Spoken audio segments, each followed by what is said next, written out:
10절부터 12절 말씀입니다. 로마서 12장 10절부터 12절입니다. 네, 세 절 말씀인데 우리 같이 읽도록 하겠습니다. 같이 읽겠습니다. 형제를 사랑하여 서로 우애하고 존경하기를 서로 먼저 하며 부지런하여 게으르지 말고 품고 주를 섬기라. 소망 중에 즐거워하며 환난 중에 참으며 기도에 항상 힘쓰며 아멘. 이제 잠깐 기도하겠습니다.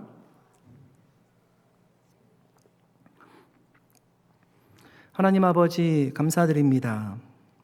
2022년을 마무리하고 2023년을 맞이하는 이 시간 하나님의 말씀을 듣고자 합니다.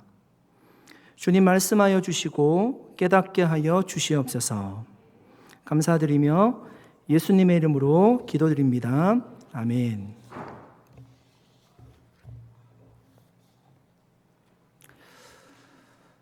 한 유튜브 채널에서 질문을 했습니다. 당신의 인생을 살아오면서 가장 후회되는 것은 무엇입니까? 연령별로 질문을 하고요. 대답을 받았습니다. 제가 몇 가지 소개해 드리겠습니다. 5살, 놀이터에서 친구한테 과자를 준 것을 후회해. 과자를 안 준 것을 후회하는 것이 아니라 과자를 준 것을 후회하고 있습니다. 10살, 엄마 말 안 들었을 때요. 18살, 친구와 관계를 끊으려고 했을 때. 21살, 고등학교 3학년 때 공부 안 한 거요. 22살, 비트코인을 사지 못한 것. 28살, 대학생 때 유학을 못 간 것을 후회하고 있습니다. 35세, 결혼하기 전에 여자를 많이 안 만나본 것. 42세, 가장 좋기는 한데 했는데 가장 후회되는 것은 결혼인 것 같아요. 몇 번 고개를 끄덕이는데 그러면 안 됩니다. 44세, 아빠가 돌아가시기 전에 사랑한다고 말씀드리지 못한 것. 53세, 사랑의 매라는 이름으로 매를 들었을 때. 64세, 건강관리에 너무 신경을 쓰지 못한 것. 68세, 내가 남을 도울 수 있었는데 도와주지 못한 것. 74세, 부모님께 조금 더 따뜻하게 대해드렸음을 좋았을 걸 생각합니다. 여러분 어떠십니까? 공감이 되든 대답이 있으십니까? 제가 다 소개해드리지는 않았지만 많은 대답 가운데 한 대답이 사랑과 관심에 대한 대답이었습니다. 더 사랑할 수 있었는데 사랑하지 못한 것에 대한 후회함이 있었습니다. 오늘 본문 10절에 여러분 사도 바울은 우리에게 사랑에 관해서 말씀하고 있습니다. 이렇게 얘기하죠. 형제를 사랑하여 서로 우애하고 존경하기를 서로 먼저 하며. 형제를 사랑하고 서로 우애하는 것은요, 가족애를 얘기하는 겁니다. 가족 간에 사랑하는 정도로 사랑하라는 것입니다. 그 사랑이 존경으로 이어지고 있어요. 존경하기를 서로 먼저 하라. 여러분, 사랑은 내가 좋아서 하는 것이 아니라 여기서 말하는 사랑은 상대방을 먼저 생각하고 사랑하라는 겁니다. 존경하기를 서로 먼저 하라. 소와 사자가 사랑한 이야기가 있습니다. 소가 늘 남편 사자에게 신선한 풀로 식사를 차려주었습니다. 만찬을 차려주었습니다. 그런데 사자가 행복하지 않은 거죠.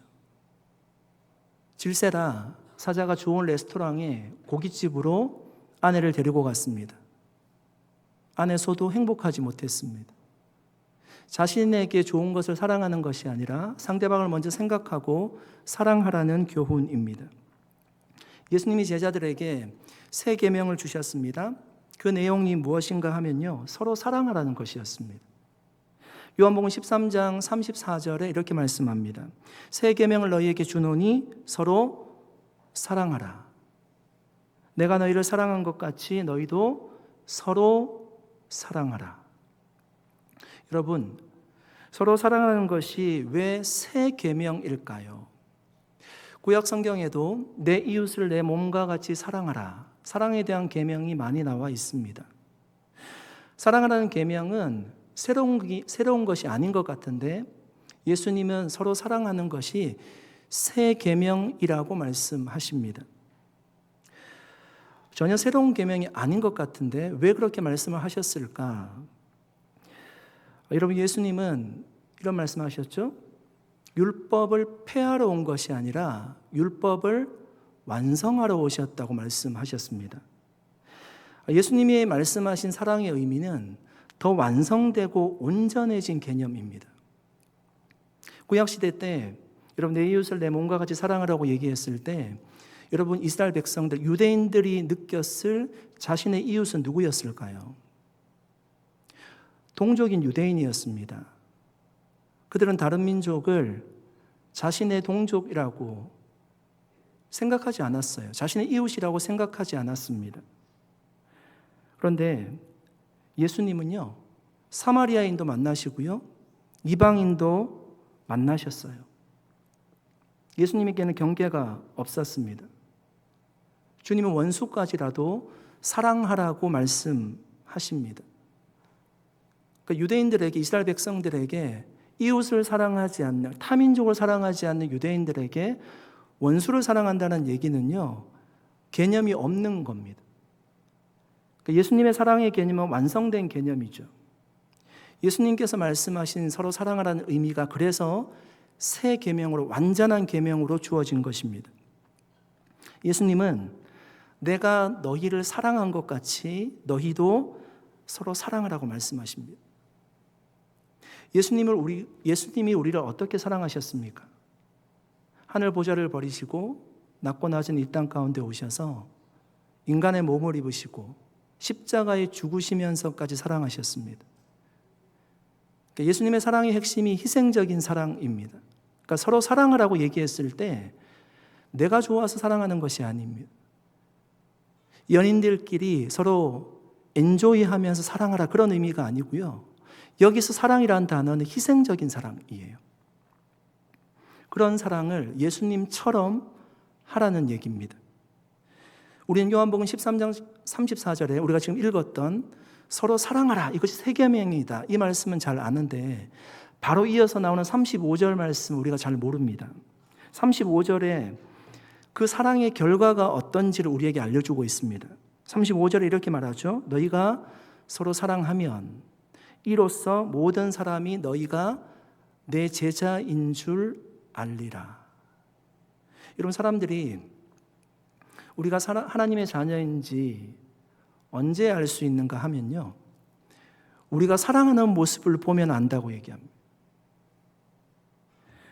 그때 사람들이 우리가 예수님의 제자인지 하나님의 자녀인지를 알 수 있다는 겁니다. 왜 그럴까요? 여러분, 이런 사랑은 세상에서 보여주지 않는 사랑이에요. 세상은 이기적인 사랑을 하죠. 희생적인 사랑을 하지 않습니다. 여러분, 고 손양호 목사님이 자신의 두 아들을 죽인 그 범인을 양아들로 삼았습니다. 그리고 목회자로 키워냈어요. 이런 사랑은 세상에서 볼 수 없는 사랑이죠. 여러분, 2001년도에 일본에서 한 취객이, 많지 않은 취객이 선로에 떨어졌습니다. 일본 사람들이 다 멍하게 보고 있는데 한국의 유학생이 그 철로에 뛰어들어서요, 다가오는 기차를 피하지 않고 살리려다가, 그 취객을 살리려다가 죽었습니다. 고 이수연 씨를 얘기하는 겁니다. 그 사건이 얼마나 여러분 일본 사람들에게 충격을 준 사건인지 아세요? 그런 사람들을 못 봤거든요. 지금까지도 여러분 수많은 그 후원금이 들어오고요. 그래서 한 1,000명 정도 되는 유학생들을 일본에서 지원한다고 합니다. 그 돈으로. 이런 사랑들이 바로 희생적인 사랑이에요. 이런 초대 예루살렘 교회 교인들이 집을 팔았습니다. 밭을 팔았어요. 그 돈을 교회에 헌금했는데 그 돈을 가지고 필요한 사람들이 가져다 썼어요. 해외에서 절기를 지키러 들어왔는데 준비 없이 들어왔습니다. 그런데 은혜를 받으니까 떠나지 않는 거죠. 누가 책임집니까? 예루살렘 성에서 책임진 게 아니라 교회가 책임졌어요. 많은 성민들이, 예루살렘 성민들이 그 광경을 보고요, 예루살렘 교인들을 존경했대요. 칭찬했다고 얘기합니다. 왜 그랬습니까? 그런 희생적인 사랑을 자신들을 살지 않고 보지도 못했기 때문입니다. 여러분, 교회가 사랑만 많아도 복음이 증거됩니다. 반대로 교회가 다툼이 있고요, 싸움이 있고요, 분쟁이 있으면 복음의 문이 닫히는 겁니다. 우리가 세상의 빛으로 소금으로 드러나는 방법이 사랑하는 겁니다. 서로 사랑하라는 것입니다. 내가 양보하고 희생해서라도 사랑하는 것입니다. 그것이 예수님처럼 사랑하는 거예요. 요한 사도는 우리가 말과 혀로만 사랑하지 말고 행함과 진실함으로 하자, 이렇게 얘기합니다. 이런 말과 혀로만 사랑하는 것은 쉽잖아요. 우리 누구나 할 수 있잖아요. 그런데 저와 여러분의 사랑을 한번 보십시오. 우리의 사랑에 행함과 진실함이 있는지를 한번 보십시오. 사랑하는 성도 여러분, 예수님의 말씀처럼 2023년 더 많이 서로 사랑할 수 있기를 축복합니다. 여러분, 사랑하는 삶은요, 우리를 후회 없는 삶을 살게 하십니다. 먼저는 정말 여러분, 2023년 하나님을 더욱 많이 사랑하시기를 바랍니다.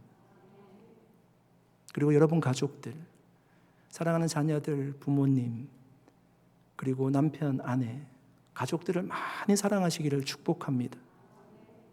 또한 영적인 가족된 우리 산호서 온누리교회 성도들을 여러분 서로 사랑하시기를 바랍니다.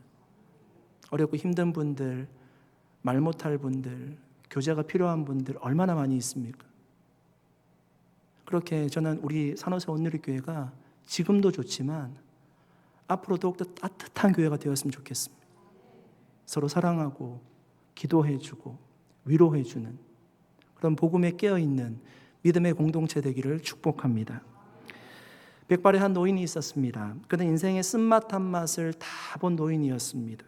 그가 다음 세대인 청년들을 향해서 이렇게 권면했습니다. 내가 울고 웃던 어린 시절에는 시간이 마치 기어가는 것처럼 천천히 지나갔습니다. 내가 꿈을 꾸고 이야기하던 청년 시절에는 시간이 빠른 걸음처럼 지나갔습니다. 내가 완전히 성인이 되었을 때 시간은 마치 뛰어가는 것처럼 지나갔습니다. 내가 장년에 도달해 능력을 과시할 자리에서 활동하기 시작했을 때 시간은 구름처럼 날아가 버렸습니다. 내가 흰머리를 머리에 이고 완전한 노인이 된 그때는 시간이 전부 다 지나가 버린 것을 알았습니다. 시간은 참으로 짧습니다. 그러므로 이것을 존중해야 되며 가장 귀중하게 쓸 필요가 있습니다. 여러분, 여러분의 시계는 지금 어느 정도로 빠르게 흘러가고 있습니까?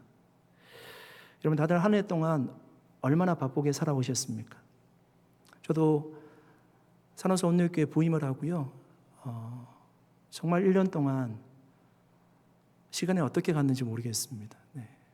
돌아보니까 1년이 벌써 지나버렸습니다. 저에게 올해는 정말 시간으로 따지면 어린아이와 같은 시간이 아니라 작년의 시간처럼 구름과 같이 빨리 지나가는 시간이었습니다. 우리에게 여러분, 하나님이 정해준 시간이 있습니다. 우리는 알지 못하지만 그 시간이 우리에게 다가오고 있습니다. 여러분, 우리에게 정해진 시간, 얼마 남지 않은 시간에 우리가 어떠한 삶을 살아가야 될까요? 그래서 사도 바울은 우리에게 이렇게 교훈하고 있습니다. 11절 말씀입니다. 부지런하여 게으르지 말고 열심을 품고 주를 섬기라. 이런 사도 바울이 우리에게 열심을 품고 주를 섬기라고 합니다. 열심을 품고.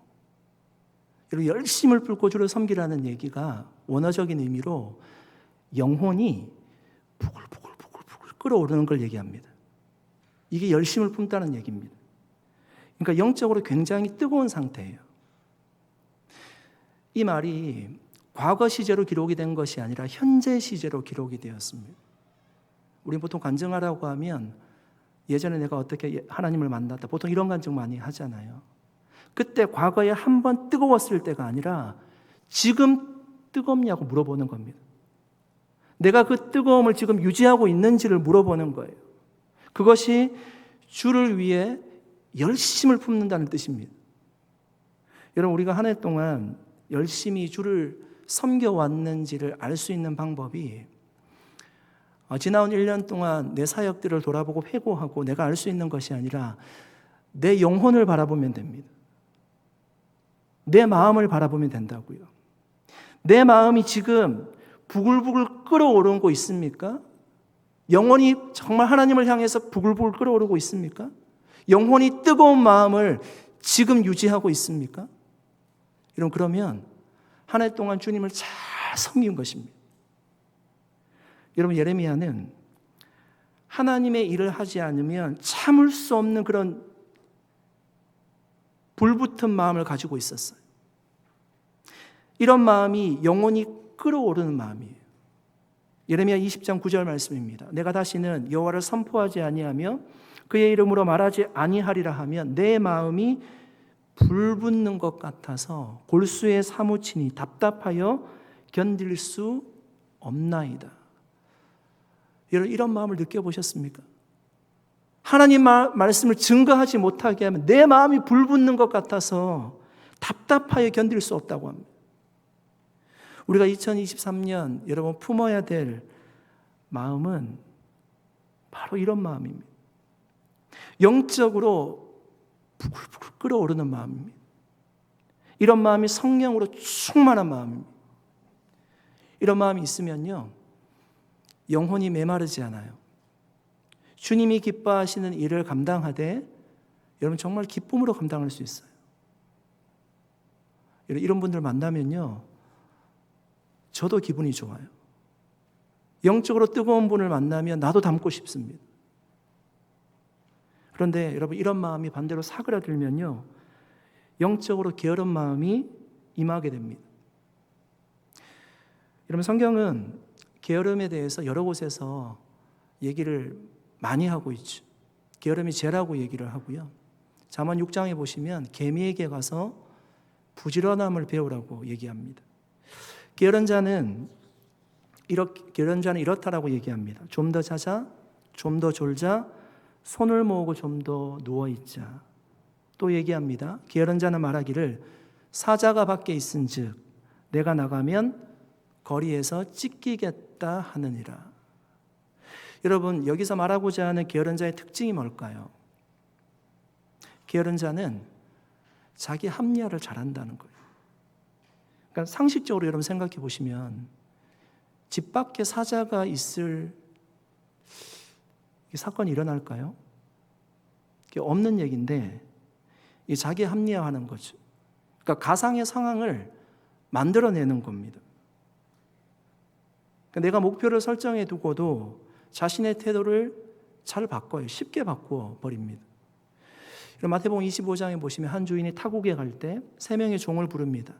한 명에 5달란트, 한 명에 2달란트, 한 명에 1달란트를 주고 떠나지요. 결산할 시간에 대해서 주인이 돌아와서요, 3명의 종을 불렀습니다. 5달란트, 2달란트 받은 사람은 그대로 다 남겼습니다. 5달란트, 2달란트 다 남겼어요.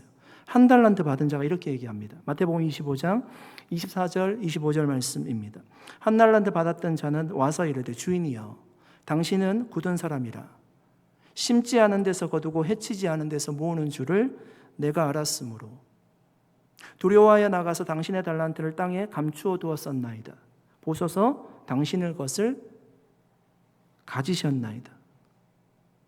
여러분 보십시오. 게으른 자가 얼마나 자기 합리화를 잘하고 있습니까? 땅에 감추어 두어야만 했던 가상의 상황을 만들어버린 것입니다. 누가 이렇게 얘기했습니까? 한 사람도 그렇게 얘기한 사람이 없어요. 주인이 굳은 사람이라고 누가 얘기했습니까? 본인이 그렇게 생각해서 가상의 상황을 만들어버린 거죠. 마태복음 25장에 여러분 세 비유가 나옵니다. 그 세 비유가 다 천국 비유예요. 열처녀 비유, 양과 염소의 비유, 달란트 비유, 다 천국에 관한 비유입니다. 그러니까 이 사람이요, 마지막 주님의 심판대 앞에 서서도 변명하고 자기 합리화를 한다는 겁니다. 왜 자기 합리화를 할까요? 자기 합리화를 하면 마음이 편해집니다. 죄책감이 없어져요. 죄의식을 빨리 떨쳐버릴 수 있습니다. 그러나 중요한 것은 자기 합리화 속에는 어떠한 발전도 없다는 거죠. 자기의 잘못을 인정하지 않는데 계속 어떤 이유를 대는데 어떤 발전이 있을 수가 있겠습니까? 두 번째, 게으른자의 특징이 있다면 미루는 겁니다. 여러분, 올해 아마 성경 일독을 올해 시작할 때 모두 하시려고 아마 마음을 가졌을 것입니다. 하신 분도 있고 하지 못한 분들도 계십니다. 이유를 물어보면 저마다 다 이유는 있을 겁니다. 그런데 우리 공통적인 이유가 있다면 미루는 거죠. 꾸준함이 부족한 겁니다. 오늘 읽어야 될 분량을 내일 미루고 그게 한 3일 쌓이고 일주일 쌓이고 한 달 쌓이다 보면 오늘 할 수 있을까? 올해 할 수 있을까? 내년에 해야지. 마음을 접는 거죠. 여러분, 이맘때 되면 이 피트니스 센터라고 하는 이 짐이 이렇게 굉장히 등록 회원 수가 굉장히 많아진다고 합니다. 프로모션도 많이 하고요. 새해 되면 사람들이 이제 운동하려는 마음을 가지고 다 등록을 하게 되죠. 등록하셨습니까? 예, 운동도 꾸준함입니다. 등록을 하고 보통 안 하기 때문에 그렇게 많이 프로모션을 하는 겁니다. 그 일이 끊고 운동 못하고 하는 일들이 해마다 반복되고 있다는 거죠. 잠언 20장 4절 말씀이 이렇게 말합니다. 게으른 자는 가을에 밭 갈지 아니하나니 그러므로 거둘 때에는 구걸할지라도 얻지 못하리라. 가을에 밭을 갈아야 되는데요, 가을에 밭을 갈지 않고 있어요. 여러분, 농사라고 하는 것은요, 시기가 굉장히 중요합니다. 그 시기를 지나면 농사를 하고 싶어도 농사를 지을 수가 없습니다. 게으름이 그렇다는 겁니다. 미루는 겁니다. 정말 해야 될 일은 하지 않고 다른 일에, 자기가 하고 싶은 일에 몰두할 수 있어요. 그러니까 여러분, 내 몸이 쉬지 않고 열심히 일을 하고 있다고 해서 내가 게으르지 않은 것이 아닙니다. 예를 들면 농부가 원래 해야 될 일은 농사일인데 농사일을 열심히 하지 않고요, 집안에 어떤 일이 고장났다고 그 일을 먼저 하는 겁니다. 그럼 농번기가 지나면 농사를 하지 못하잖아요. 아무리 본인이 열심히 지금 뭐를 하고 있다고 하더라도 그 사람은 게으른 사람이죠. 보기에는 열심히 일을 하는 것처럼 보이지만 농부가 꼭 해야 되는 일을 하지 않고 있기 때문입니다. 게으른 것입니다. 제가 정말 그 송구 영신 예배 때만 되면 제가 생각나는 말씀이 있습니다. 아마 저는 제 평생에 이 말씀 송구 영신 예배 때마다 생각나는 말씀이 될 것 같습니다. 제가 많이 은혜를 받은 말씀입니다. 누가복음 13장에 보시면 열매 없는 무화과나무 비유가 나옵니다. 어떤 주인이 무화과나무를 포도원에 심었어요. 이게 상식적이 않은 일이잖아요. 무화과나무를 왜 포도원에 심습니까? 포도원에는 포도나무를 심어야죠. 왜 그렇게 주인이 심었는가 하면 그 땅이 가장 영양분이 충분한 땅이에요. 그러니까 무화과를 가장 잘 자라게 열매 맺게 할 수 있는 땅이 포도원입니다. 그래서 포도원에 심은 겁니다. 그리고 포도원 지기에게 맡기고요, 주인이 떠났습니다. 열매가 달릴 때가 되어서 해마다 옵니다. 그런데 열매가 없어요. 3년 동안 왔는데요, 그 무화과 나무에 열매가 달리지 않습니다. 포도원 지기에게 얘기합니다. 뽑아버리라는 겁니다. 지금 땅만 버리게 생겼는데 그거 뽑고 다른 포도나무 심으면 훨씬 더 열매를 많이 맺을 수가 있는데 왜 그냥 두냐고, 뽑으라고 얘기합니다. 그때 포도원 지기가 주인에게 부탁합니다. 누가복음 13장 8절 9절 말씀입니다. 대답하여 이르되 주인이여, 금년에도 그대로 두소서.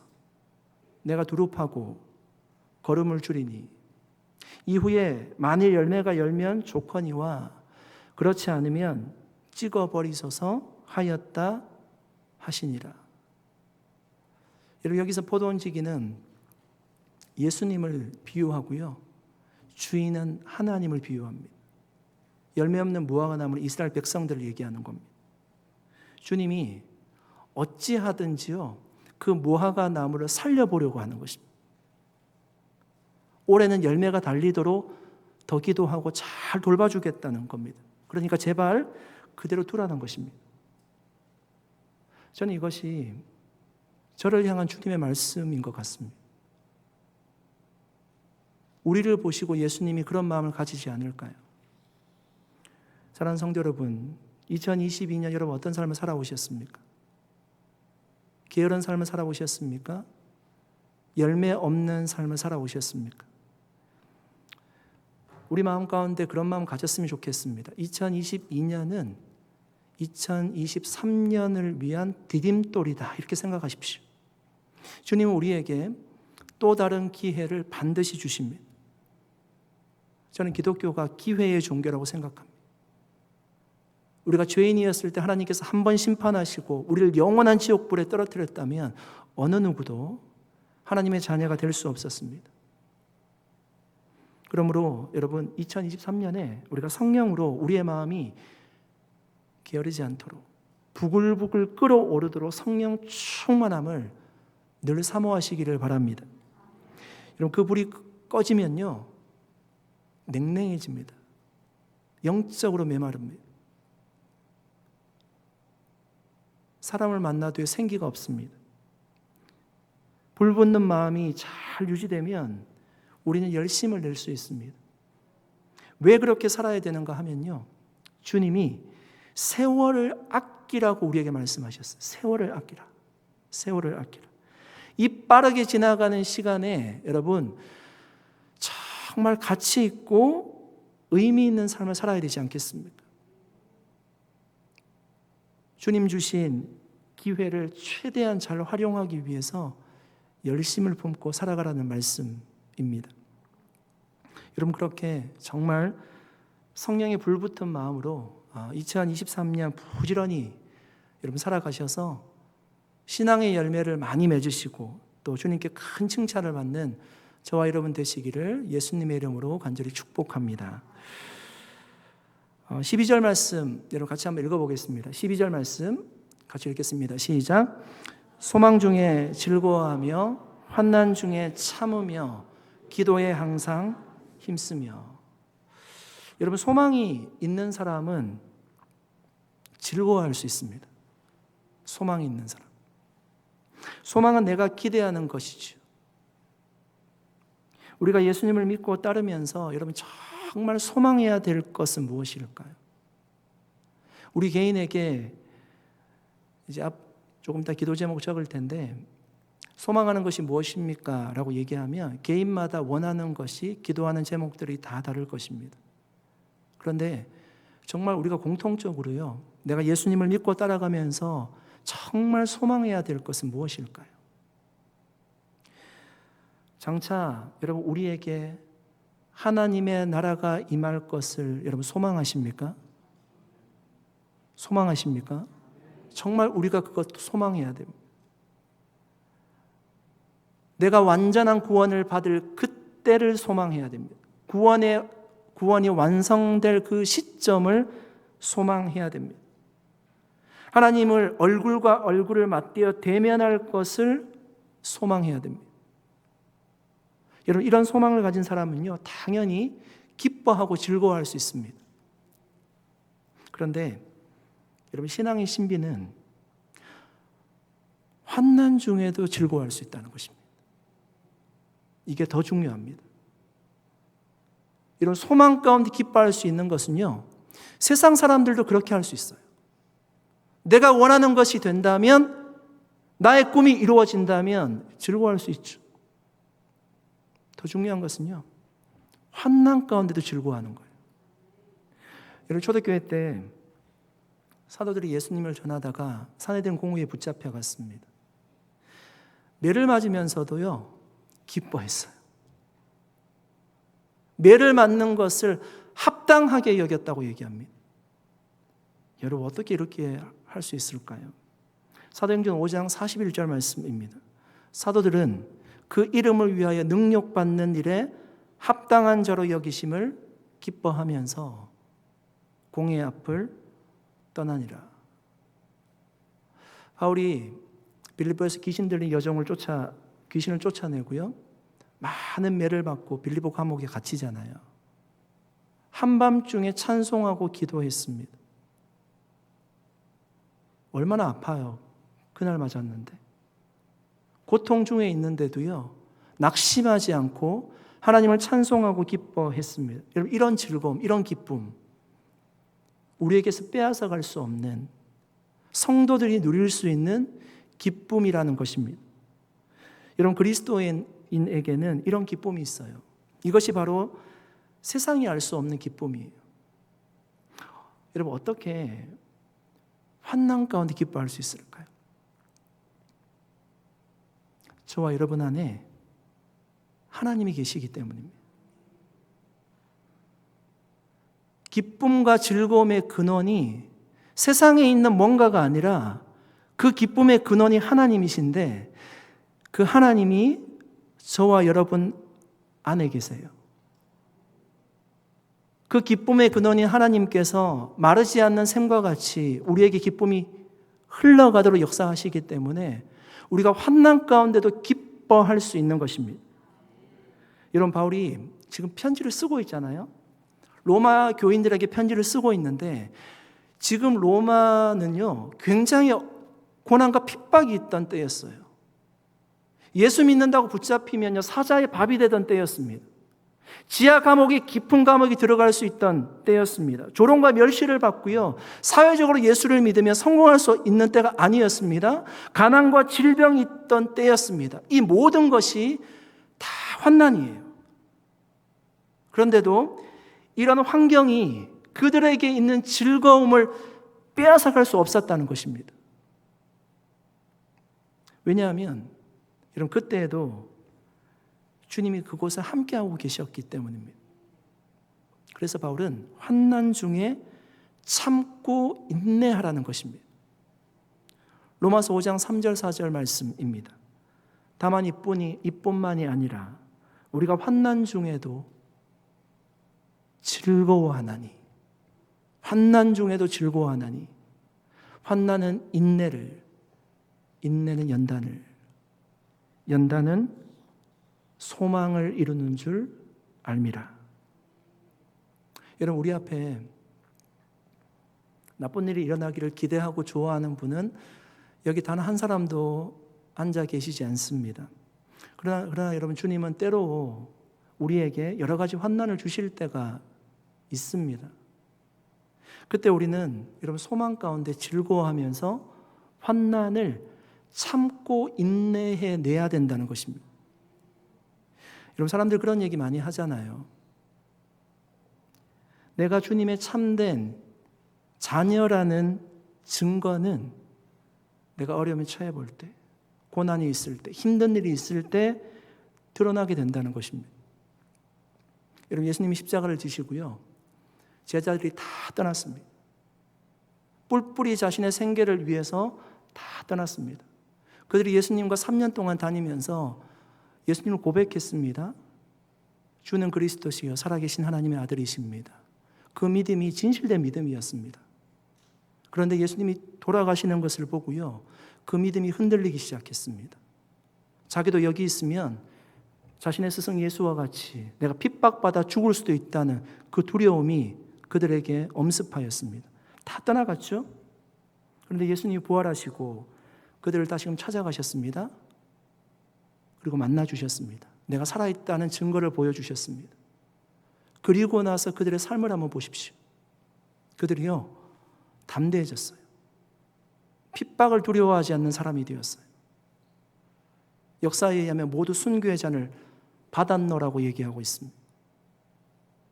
여러분, 이처럼 어려움이 찾아오고 내 신앙의 뿌리를 흔들 만한 그런 고난과 환난이 찾아올 때 우리의 존재가 드러나는 거예요.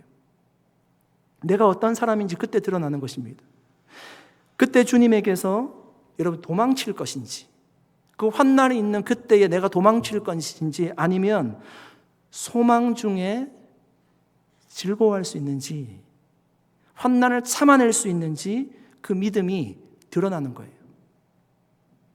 2023년 여러분 우리 산하우스 온누리교회 모든 성도님들에게 정말 우리의 믿음을 송두리째 흔들 만한 그런 환난이 일어나지 않기를 축복합니다. 그러나 여러분 우리는 한 치 앞도 알 수 없다는 거죠. 다니엘처럼 여러분 사자굴에 던져지는 그런 환난이 우리 앞에 올 수가 있습니다. 여러분 다니엘이 신앙생활 잘못해서 사자굴에 던져졌습니까? 그가 하나님의 말씀을 잘 듣지 않았기 때문에 그런 고난이 그에게 찾아왔습니까? 그렇지 않아요. 당대에 다니엘만한 믿음이 없었어요? 그가 가장 믿음 좋은 사람이었습니다. 그런데도 그런 일이 일어난다는 겁니다. 죄 때문이 아닙니다. 우리의 믿음을 견고하게 하기 위해서 하나님의 놀라운 섭리 가운데 일어날 수가 있습니다. 우리가 환난을 환영하지는 않지만 환난을 대비하고 있어야 됩니다. 여러분 어떻게 대비해야 될까요? 12절 말미에 답이 나옵니다. 뭐라고 얘기하죠? 기도에 항상 힘쓰는 것입니다. 여러분 기도는 보이지 않기에 이 사람이 기도하는 사람인지 기도하지 않는 사람인지 우리가 외모를 봐서는 알 수가 없어요. 그런데 언제 알 수 있는가 하면 어려움이 닥치면 알 수 있습니다. 그때 확연히 드러나는 것입니다. 기도로 다가올 환난에 대비가 되어 있는 분들은 여러분 초대교회 예루살렘 성도들과 같이요 환난 앞에서도 담대합니다. 그 믿음이 흔들리지가 않아요. 그들은 환난 때에 더 기도하는 일에 힘씁니다. 그런데 기도하지 않는 분들, 대비가 되어 있지 않는 분들은요 어려움이 찾아오면 하나님을 원망합니다. 불평합니다. 하나님 왜 사자굴에 던졌습니까? 라고 얘기할 겁니다. 다니엘처럼 예루살렘을 향한 문을 열어두고요 고난이 찾아왔을 때 기도하는 사람이 믿음 있는 사람이죠. 원망하는 것이 아닙니다. 주님 앞에 더욱더 기도하는 겁니다. 왜냐하면 하나님이 그 문제를 해결할 수 있기 때문에 내가 그 주님을 믿기 때문에 하나님 앞에 기도하는 것이죠. 그렇게 기도로 무장이 되어 있으면 그 모진 환난을 다 인내하면서 이겨낼 수 있습니다. 사랑하는 성도 여러분, 2023년 우리 모두 정말 기도에 깨어 있어서 환난에 대비할 수 있기를 바랍니다. 기도로 환난을 대비하고 우리가 기도로 환난을 대비하고 있어도요 실상 우리에게 환난이 찾아오면요 굉장히 힘이 듭니다. 어렵습니다. 그러나 그때에도 여러분 다니엘이 사자굴에서 던져졌을 때 주의 사자가 함께하죠. 하나님은 그 현장 가운데 함께하죠. 환난 가운데도 주님이 함께하심을 믿고 환난을 잘 이겨나갈 수 있는 저와 여러분 될 수 있기를 축복합니다. 여러분 환난을 잘 통과하면요 그것이 우리의 신앙이 됩니다. 같이 한번 따라해 볼까요? 환난을 잘 통과하면 그것이 우리의 신앙이 됩니다. 아멘. 여러분 환난을 잘 통과하면요 그것이 정말 우리의 신앙이 됩니다. 전쟁에서 승리한 영적인 전리품이 됩니다. 다음에 그 정도 환난 전혀 문제가 되지 않습니다. 신앙의 단계가 올라가는 겁니다. 그렇게 저와 여러분이 2023년 정말 어떠한 환난이 찾아올지라도 소망 가운데 정말 믿음을 가지고 승리할 수 있기를 예수님의 이름으로 간절히 축원드립니다. 이제 말씀을 정리하려고 합니다. 어떤 목사님이 성구영신 예배에 맞아서 교인들이 빽빽하게 예배를 드리니까 무척이나 흐뭇했습니다. 신자들 중에는 1년에 딱 한 번 송구영신 예배 나오는 분들도 곳곳에 앉아 계셨습니다. 목사님은 예배를 끝내고 교우들에게 신년 인사를 했습니다. 성도 여러분 새해를 축하드립니다. 해피 뉴 이어. 그리고 나서 이렇게 얘기하는 겁니다. 내년 송구영신 예배 때 뵙게 될 여러분에게는 부활절, 추수감사절 그리고 성찬절 인사를 미리 하겠습니다. 해피 이스터, 해피 땡스기빙, 메리 크리스마스, 굿바이. 여러분 송구영신 예배 때 얼마 졸리세요? 이 시간 나와서 예배 드리는 우리를 하나님이 얼마나 귀하게 보시겠습니까? 새해를 맞이하는 것, 예배로 맞이하는 것 너무나 귀한 일입니다. 그러나 신앙은 여러분 장거리 달리기와 같습니다. 한 번 은혜 받고 한 번 예배 드리고 끝나지 않습니다. 이제 우리는 2023년이라는 출발점에 서 있습니다. 제가 처음에 말씀드렸듯이 후회하지 않는 2023년을 여러분 주님과 함께 달려갈 수 있기를 축복합니다. 반드시 하나님께서 정말 사망의 음침한 골짜기를 갈지라도 푸른 초장과 쉴만한 물가로 그것을 바꾸시고 우리를 선한 길로 인도해 주실 줄 믿습니다. 그 주님 우리가 소망하면서 한 해를 믿음으로 시작할 수 있기를 축복합니다.